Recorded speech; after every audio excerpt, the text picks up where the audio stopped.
The Chicago Bulls had one of their most complete games last night against the Brooklyn Nets, a game in which they saw DeMar DeRozan shoot the ball really inefficiently. Zach LaVine only scored 13 points.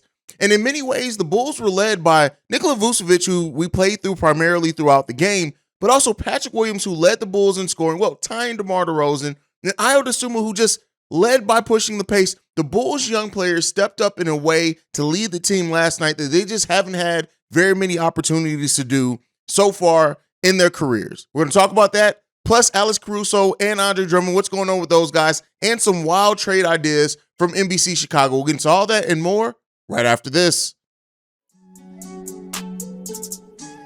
You are now tuned in to Chicago Bulls Central, your number one place for all Chicago Bulls news and content.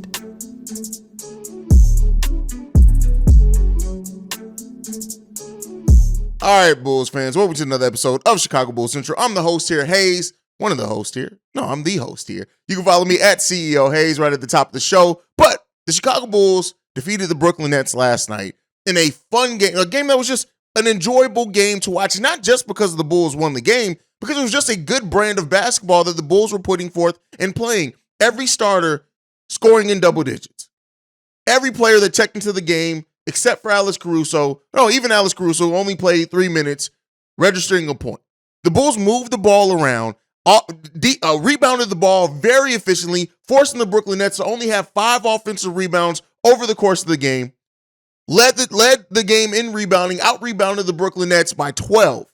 Had 7 blocks in this game, 7 steals. The Bulls balled out, and they were focused on both sides of the ball, not only just defensively being disruptors, getting in pass lanes, forcing them to take difficult shots, but on top of that, just moving the ball around, having a very balanced offensive attack, whereas it wasn't just built around one player isolating, going off. Were there a little bit of doses of that? Yes. Are you going to get that in every NBA game? Yes, you're going to get some isolation ball. Now, we'll talk about how successful DeMar DeRozan was or was not in those sections, but this team played very well. And I already know there are going to be some people who only look at box scores who come in and say, why did Zach LaVine only have 13 points? Well, he did not shoot the ball offensively. Only 4 for 11, but he only took 11 shots because he gave effort defensively. He distributed the ball well, set his teammates up nicely in that game. Again, playing some solid defense did Zach LaVine, impacting the game without needing to score a whole lot. But the story of this game, and where a lot of Bulls content creators are going to talk about, is the aggressiveness from Patrick Williams and how it was evident since the start of this game. Patrick Williams only 8 shots, but getting to the free throw line 7 times, getting 22 points, having 7 rebounds, 2 assists, 2 steals. Patrick Williams played one of his most complete games as a starter for in the NBA. And it was beautiful to see, because it shows you what Patrick Williams can do when you make sure you get him touches, when you involve him in the offensive flow of the game, when you do not allow him to just sit on that three-point line and just kind of be a spectator at times. That's what was important from Patrick Williams. And then Ayo Dosunmu to flip that, pushing the pace when he got it, making great defensive plays, having a block on Kevin Durant that was just bananas, and he should have had another one, but I think they called it for a foul. And I think that one was on Kyrie Irving. But also 7 rebounds from Ayo Dosunmu, one assist, 2 steals, 1 block, only 2 turnovers from Ayo Dosunmu. And that was another story in this game from the Chicago Bulls. While they did have 15 turnovers on the game, which is a bit high, when they needed to hold on to the ball a little bit better, they did so very well. This is, and it's funny how, like, when you really look at the Bulls' recent stretch, and yes, the 2 losses to the Cleveland Cavaliers suck, and both of those losses came behind really just difficult overall, not difficult, but bad officiating calls down the stretch of those games. If you take those 2 wins away, right? 2 losses away, and turn those into wins. And the Bulls just don't shit the bed when it came to the Houston Rockets game. The Bulls could very well be on a 9-game winning streak right now. And this is why I say the Bulls have improved their level of play to a degree. There's still some of the things that will cause them to lose in this game as well. The 5-minute scoring drought to start the second half, it usually kills the Bulls, especially against a team like the Brooklyn Nets that can just fire it up in short periods of time. But I do like the way that the Bulls adjusted to Kevin Durant in the second half of this game as well. Kevin Durant, who still went off for 44 points, but they defended him and made things a lot more difficult for him down the stretch of that game. Kyrie Irving, 24 shots to get 25 points. That's the kind of defense that you need to play on Kyrie Irving. And then they basically contained everybody else. Seth Curry off the bench did have 22 points. He was 6 for 7 from the three-point line. You kind of expected one player to go off. And then Nick Claxton as well with 11 points, but a lot of his points were kind of setups from other players. But outside of that, the Bulls really did defend this game well, and they defended consistently throughout the game. Had a level of focus and a defensive scheme and plan that they stuck to, and that we found some success in. Now, with Patrick Williams' aggressive scoring, like I said, hopefully this wakes some people up to just what Patrick Williams can be when you actually run some things through him. Am I saying all of a sudden now the Bulls just need to run things through Patrick Williams? No, he needs to earn that with his continued play. But when he gives you games like this, you have to reward it by including him in the offense a little bit more. Ayo pushing the pace, and Ayo's defense set the tone a lot in this game. And then as well, another one of our young players, Kobe White, really kind of set the tone off the bench, especially after Alex Caruso went down, which we'll get into here in a second. But even Derrick Jones Jr. chipping in, understanding his role, coming in, bringing that energy, getting a block shot within the first 30 seconds of him checking into the game, scoring the ball efficiently. DeMar DeRozan missed him on a couple of what should have been wide open alleys, but all that being aside, Derrick Jones Jr. having a good impact for the Chicago Bulls as well in this game. And Goran Dragic, we already know. Goran only 6 points, but a positive plus-minus of +9, the second highest on the team. That's the impact that Goran Dragic has. Now, a player that I kind of overlooked and I want to talk about, I touched on a little bit, is Nikola Vucevic. Again, being one of our most consistent players this season. This is why for Bulls fans are saying, let's trade Vooch. No, let's better utilize Vooch. Vooch, the way that the Bulls do not go to him consistently down low and let him, he's one of the highest IQ players we have on this team. Getting Patrick Williams on open three-pointers a time or two, catching players on the drive. When he has the ball in his hands, he makes the right decisions. 21 points, 13 rebounds from him, 3 assists, 2 blocks from Nikola Vucevic as well in this game. Again, the balanced attack. When you look at Ayo with 17, Zach with 13, Vooch with 21, DeMar and Patrick Williams with 22 each, Kobe White chipping off the bench. This was one of the first games in which our young players, the players that could be part of this young core going forward into the future, really led the way and set the tone in many ways. Now, I said I was going to talk a little bit about DeMar DeRozan. I do want to get into him as a player. 8 for 20 in this game, not the most efficient shooting. Now, he did chip in 22 points, and he did go have 6 points in a row at a time where we definitely needed it. 7 rebounds, 3 assists, 1 steal, 1 block. Now, here's what I will say about DeMar DeRozan. There were times when he did have the ball in his hands, and you could tell definitely by DeMar that he was going to try to score no matter what. He puts his head down. He does that size-up move when nobody's in front of him, and you just know he's going to try to score the ball. Didn't shoot the ball too efficiently today, but I will say when we needed buckets, he was involved in us getting buckets, and I do like Billy Donovan in the way that he staggers Zach LaVine and DeMar DeRozan in this game, even though, like I said, Zach didn't have the biggest scoring output. But overall, this team played well in this game. And this brings so much more of that frustration that Bulls fans have of why are we not getting this consistently from the team? The team right now, 6-1 against the top 3 teams in the Eastern Conference, which is wild to think. And then I think they're like 9-1 against a combination of teams that are towards the top. Definitely not the Cleveland Cavaliers, but the Bulls team is showing up against the better competition. They just need to make this a consistent effort, even against a stop playing. You have not earned the right to play down to any team in this league. Now, two of the other things in this game, Alex Caruso goes down in the first quarter with a sprained ankle, did not return in the game, leaving his, if he's going to play against the Philadelphia 76ers in question. We'll see what happens with that. When you roll an ankle, it can be pretty severe. It can look like it's not much, and then you wake up the next morning and your ankle's really swollen. So we'll see what goes on with Alex Caruso if he's going to be available in that Philly game. Andre Drummond did not register a single minute in this game. And Billy Donovan talked about this in the postgame, saying that it was because of matchup reasons, which when you look at how small the Brooklyn Nets front court really is, and Derrick Jones Jr. wasn't really completely outsized. He gave us some really good quality minutes. Okay, I can play into that. But then he also says that Andre Drummond's shoulder was still bothering him some. So considering we have a back-to-back Friday and Saturday, probably wanted to rest Andre Drummond to allow him that time to really, because we're going to need him in the next 2 games. With the size and everything that we're going to have and the way that the next 2 teams rebound when we face the Brooklyn Nets and the Utah Jazz, we're going to need Andre Drummond in those games. So makes sense. Again, but Drummond's minute thing has been a little bit weird all this season.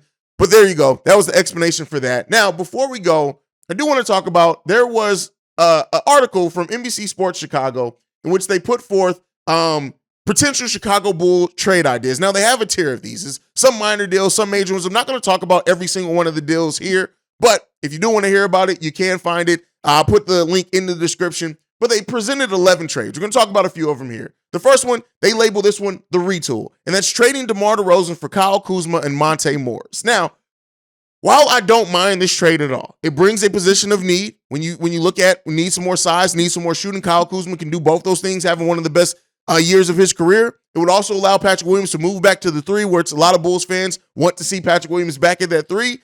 While I don't necessarily think this is a realistic trade, it's not one that I necessarily hate, right? I don't hate. You look at the Washington Wizards then on their side, one of the things that I always like to talk about when it comes to these trade scenarios is how does it benefit the other team? You then look at the trio that then the Washington Wizards would have in Bradley Beal, Kristaps, and DeMar DeRozan. Very potent offensive team as well. Is there enough touches to go around there? I guess that's one of the biggest questions, but considering DeMar's played with Zach the last season and a half, maybe something there. Again, not a deal that they're not even presented as a likely deal. These are just trade ideas and scenarios. I want to hear your guys' thought on. The next one is trading Nikola Vucevic for Derrick Rose and Isaiah Hartenstein from the New York Knicks. Now, while I was a very big proponent on the Bulls signing Isaiah Hartenstein this offseason, and I know that a lot of Bulls fans have the ideal of Derrick Rose coming back and playing here, I'm outside of the fluff moves. I want to see moves that drastically help this team improve. And to me, Derrick Rose coming back, while it's a great story, he's going to sell a lot of jerseys, he's going to have a lot of feel-good moments.